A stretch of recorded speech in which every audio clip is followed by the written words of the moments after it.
A Roman citizen ate fish sauce for breakfast and outlived most modern men by a wider margin than you might think.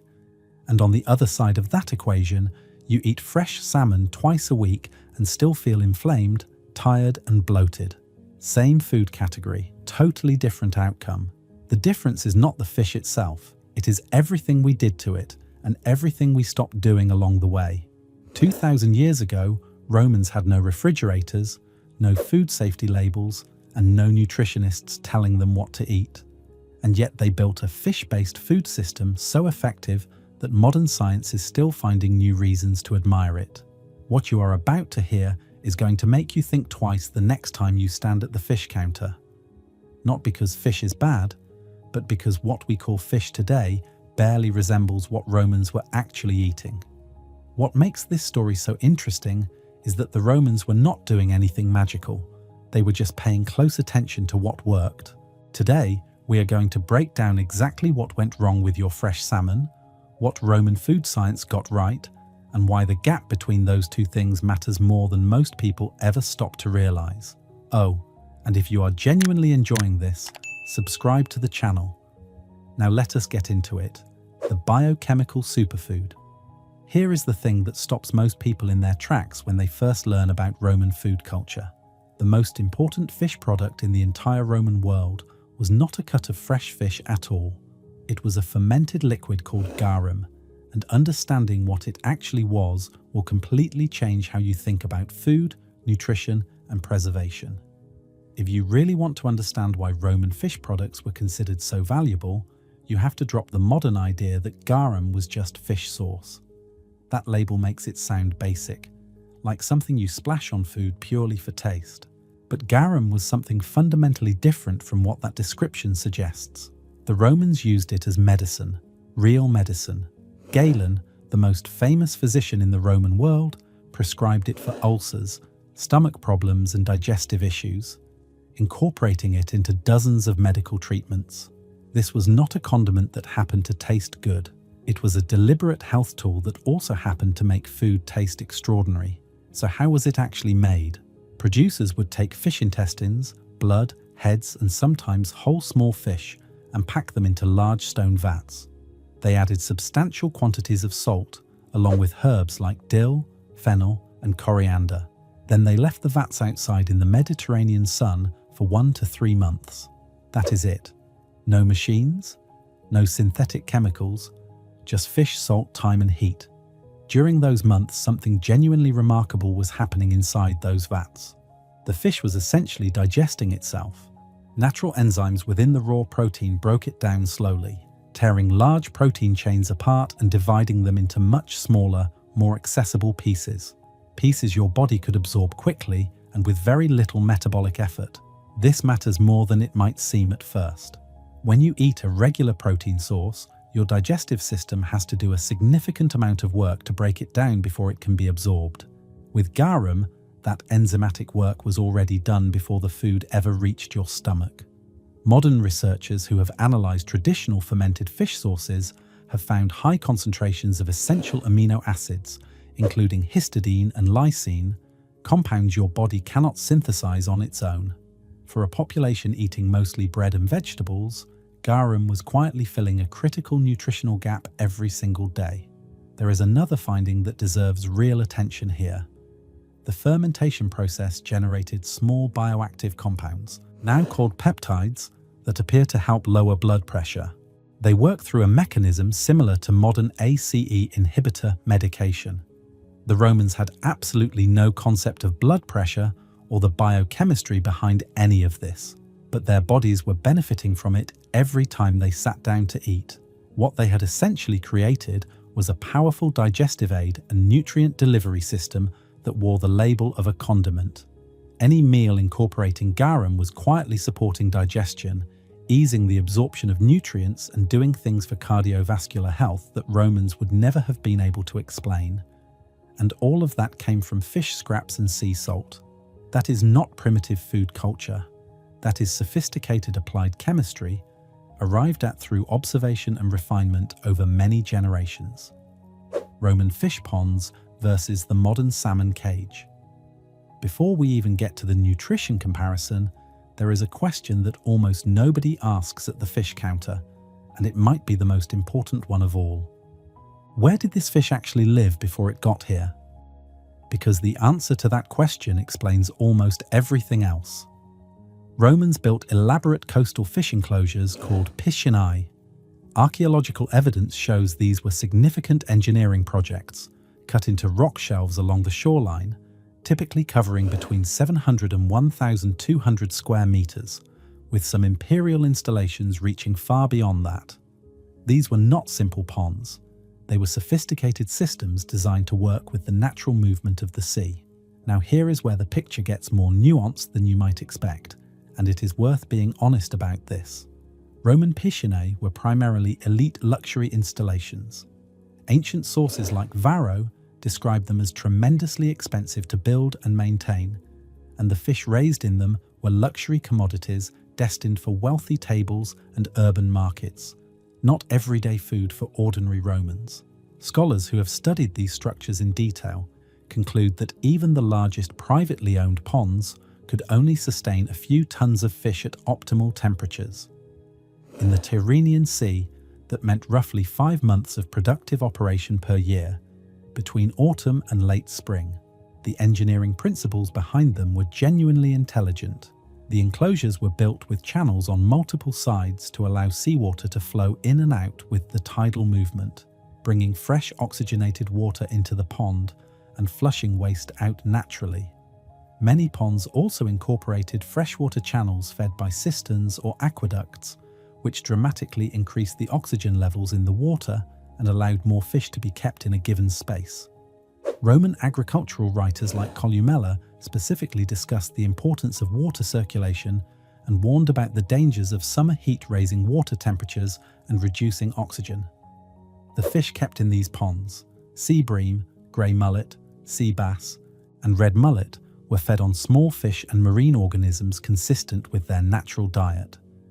Now compare that to a modern salmon cage operation. A single industrial pen can hold up to 200,000 fish packed together in a low-flow bay where water circulation is minimal. Fish waste accumulates on the seafloor beneath the cage. The fish are not swimming real distances, not hunting, not doing anything that resembles how a salmon actually lives in the wild. They are floating in density and eating processed feed pellets from the moment they arrive until the moment they are harvested. When you pack that many animals together, disease spreads fast. Sea lice infestations became so severe and so persistent that researchers have called it among the most pressing problems in global salmon farming. The industry response involved widespread antibiotic use at a scale that raised serious concerns. Chile alone used enormous quantities of antibiotics in salmon farming over a single decade, a practice that has been scrutinized and partially reformed in recent years, though the fundamental overcrowding problem has not gone away. The Roman piscinae had operational challenges too. Ancient sources describe significant fish mortality from handling and the genuine difficulty of transporting live fish without losing them to infection and injury. But the structural design of those ponds, working with natural water movement rather than against it, created conditions that were far better for the animals than what industrial aquaculture routinely produces today. The salmon sitting in your supermarket and the fish raised in a well-engineered Roman coastal pond are not the same product. Same name, different life, different body chemistry. And that difference does not disappear when the fish lands on your plate. Your healthy salmon might be making you sick. Everyone reaches for salmon thinking they are making the responsible, health-conscious choice. Heart healthy, rich in omega-3s, doctor approved. You feel good putting it in the cart. But here is what the packaging does not tell you.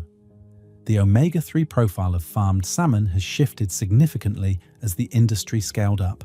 Wild salmon accumulate EPA and DHA, the specific omega-3 fatty acids that your body actually uses by eating smaller fish that feed on marine algae. That food chain is what builds the omega-3 content that made salmon famous as a health food in the first place.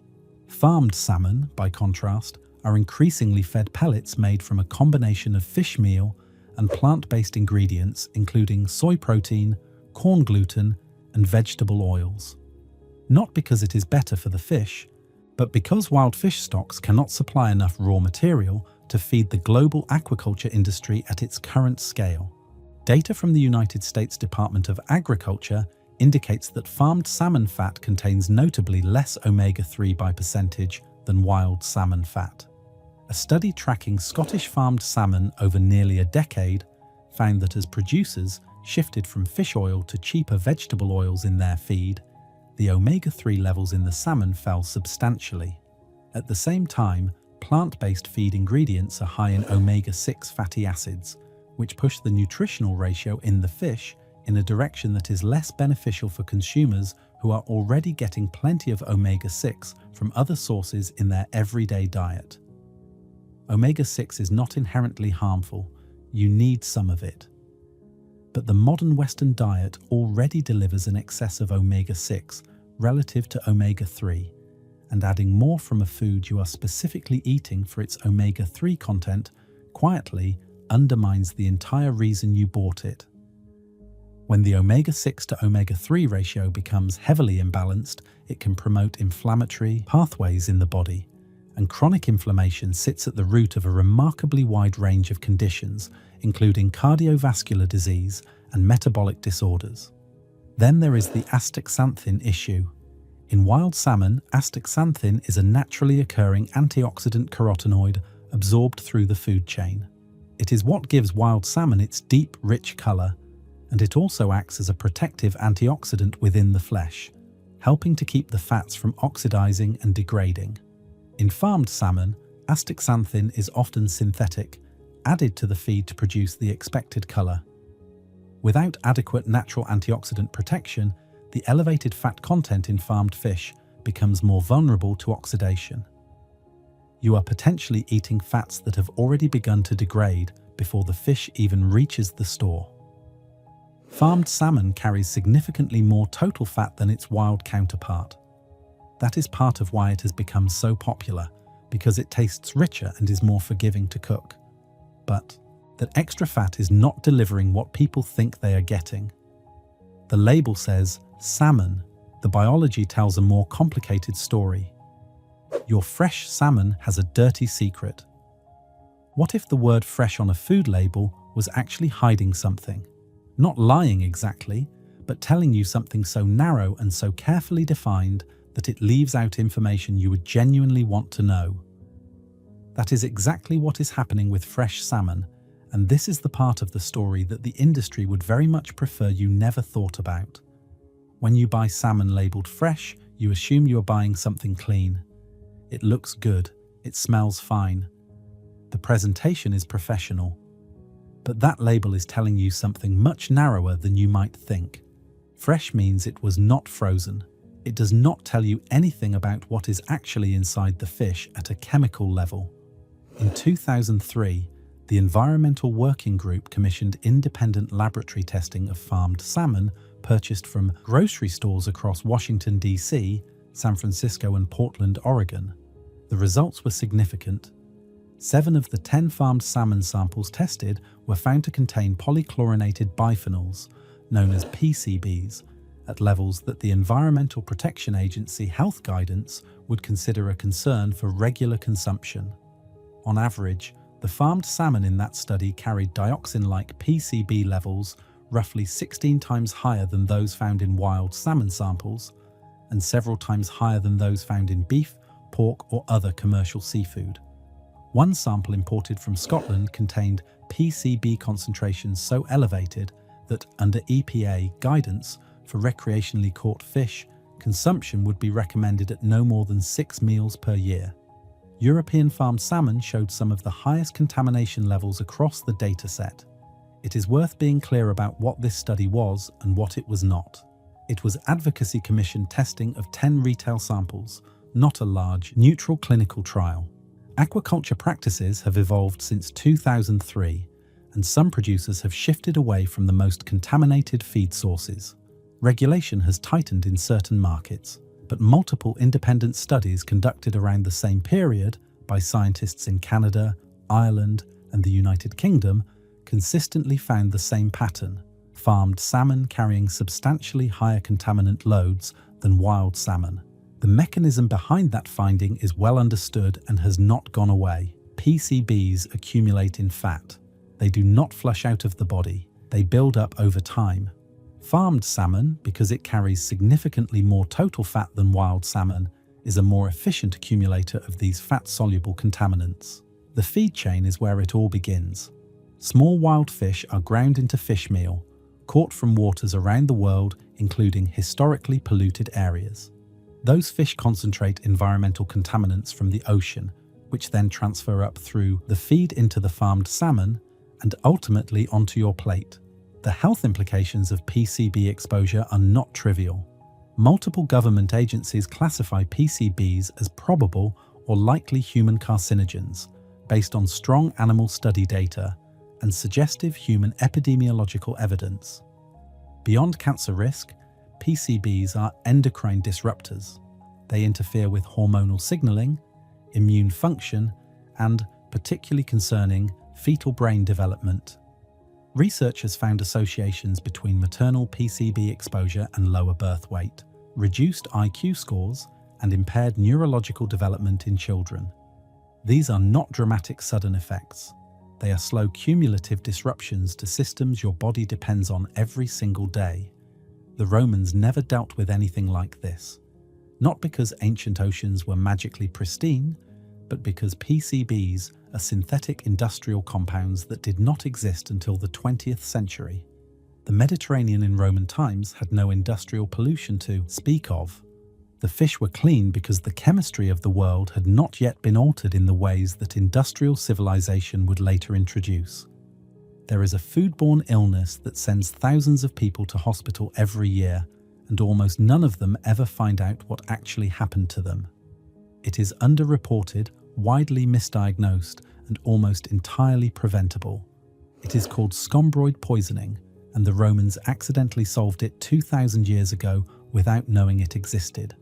Here is what is actually happening inside fish that is not handled correctly. Every fish contains an amino acid called histidine in its muscle tissue. That is completely normal. But the moment a fish dies, certain bacteria begin converting that histidine into histamine, the same chemical your body releases during an allergic reaction. The key variable is temperature. If fish is held above 4 degrees Celsius for even a few hours, that bacterial conversion accelerates dramatically.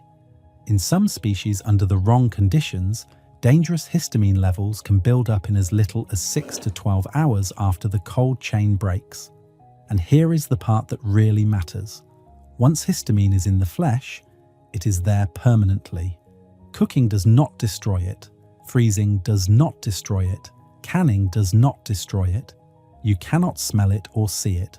The fish can look perfect, smell acceptable, and still carry enough histamine to produce a reaction that sends people to hospital convinced they are having anaphylaxis. Most of them take an antihistamine, feel better after a few hours, and never connect the experience back to a fish that was mishandled somewhere in a very long supply chain. Now think about the journey your fresh salmon actually makes to reach you. It might be caught in Norway or Chile. It gets packed, transported by air freight, passes through multiple handling facilities, sits on a loading dock somewhere, transfers between refrigerated trucks, and eventually ends up in a retail display case that may or may not be holding optimal temperature consistently. At every single one of those transition points, the cold chain can break, even briefly, and brief is often enough. Roman preservation methods, specifically heavy salt curing and fermentation, inadvertently solved this problem completely.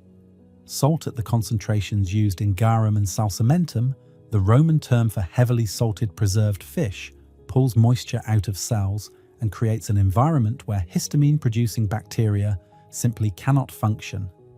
The preservation was not just about extending shelf life, it was biologically stopping the exact biochemical process that makes mishandled fresh fish dangerous. The Romans had no concept of histidine, histamine, or bacterial biochemistry.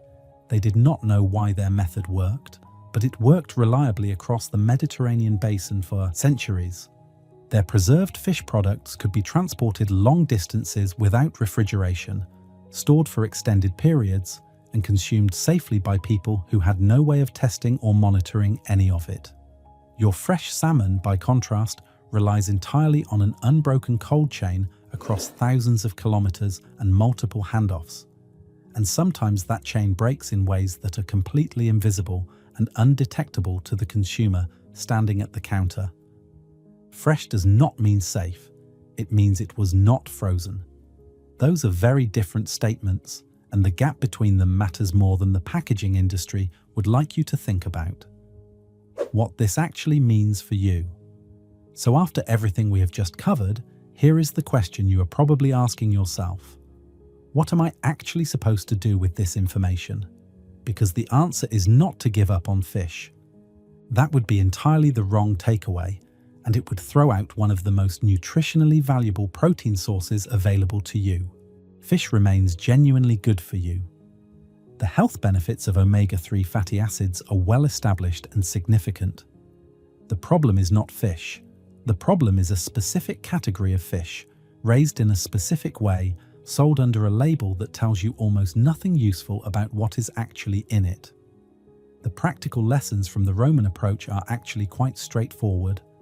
Preservation and fermentation are not inferior to freshness. They are a different approach, and in many cases a superior one, both for food safety and for how efficiently the body can absorb nutrients. Traditional fermented fish products like garum were not consolation prizes for people who could not access fresh fish.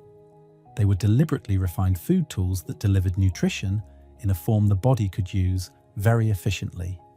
That insight got lost somewhere between the Roman world and the modern supermarket.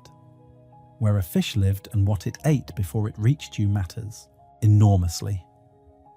The difference between a fish that spent its life in clean moving water, eating a natural marine diet, and one that spent its life in a crowded cage, eating processed pellets, is not cosmetic. It shows up in the fat profile, the contaminant load, and the actual nutritional value of what you consume. Wild salmon, particularly from Alaskan Pacific fisheries, consistently shows lower contaminant levels and a more favorable omega-3 to omega-6 ratio than most farmed Atlantic salmon. Canned wild Alaskan salmon is an accessible and often affordable option that outperforms fresh farmed salmon on most of the metrics that actually matter for your health. The broader lesson here is that the modern food industry has largely separated food preparation and preservation from nutrition, treating them as unrelated concerns. The Romans understood intuitively that how you handle food is part of the food itself.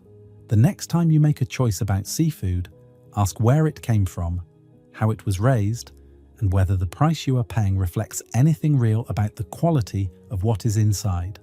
The Romans, working with salt and stone and sunlight, had already figured out some of the answers. It just took us 2,000 years and a great deal of expensive science to start catching up with them.